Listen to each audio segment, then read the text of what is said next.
The trees of this forest whispered to you, not with the wind rustling through their leaves, but with voices that echoed in your mind, voices that called out your name and told you to come closer. The deeper you ventured into the woods, the louder they became, more insistent. And then you saw them. At first it was just a figure standing at the edge of the trees. As you got closer, you realized it was a woman. She was beautiful, ethereal, with skin like alabaster and hair like spun gold. Her eyes were the color of the summer sky, and she was smiling at you, beckoning you forward.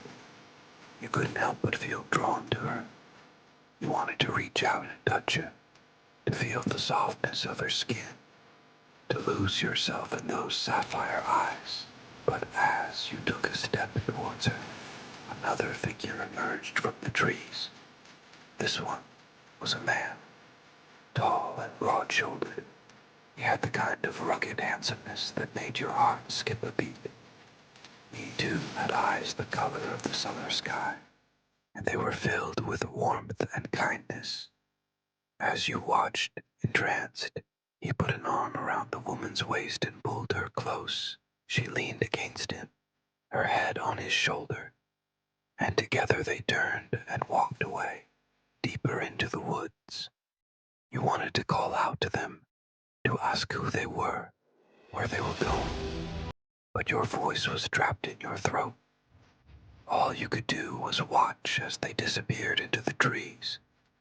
Then, just as suddenly as they had appeared, two more figures emerged. This time it was a young girl and boy, no more than 10 or 12 years old. They were twins, their features almost identical. The girl had the same golden hair and sky blue eyes as the woman. The boy had the same strong jaw and kind eyes as the man. As they skipped along the path, their laughter echoing through the trees, you couldn't help but feel a pang of jealousy. Why were they allowed to be here? What did they know that you didn't? You pushed those thoughts aside and followed after them, deeper into the woods. The path was overgrown and difficult to follow, but you didn't care. You had to know where it led, what it hid. As you pushed aside a thick curtain of vines, you emerged into a small clearing. And there, in the center of it all, was a house. It wasn't just any house. It was the house of your childhood, the house you grew up in, the house you'd lost in a fire. Your parents had been so proud when they built it. You remembered how the wood had gleamed in the sunlight, how the roof had looked like a welcoming blanket. You remembered the warmth of the hearth, the smell of baking bread, the sound of your parents' laughter. And then you remembered the fire, the flames that had roared through the house, the screams that had echoed in the night, the charred remains that had burned even in your dreams. But this house was different. It was whole, untouched, as if the fire had never happened.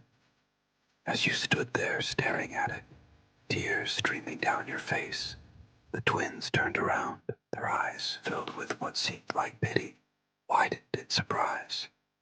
Then the girl stepped forward. "Are you lost?" she asked. Her voice was like a melody. I don't know," you whispered, your voice hoarse with emotion. The boy put a hand on your shoulder. "Come inside," he said. "We'll take care of you." You hesitated for only a moment before stepping forward and pushing open the door. As you entered the house, the door slammed shut behind you, and the key turned in the lock. You whirled around, panic rising in your throat, but the twins were gone. You were alone in the house, trapped. And then you heard them. The whispers were back, circling you, taunting you, telling you that you were theirs now, that you would never escape. As the darkness closed in around you, you screamed, but no one came to save you. You were lost in the woods forever, and the forest was content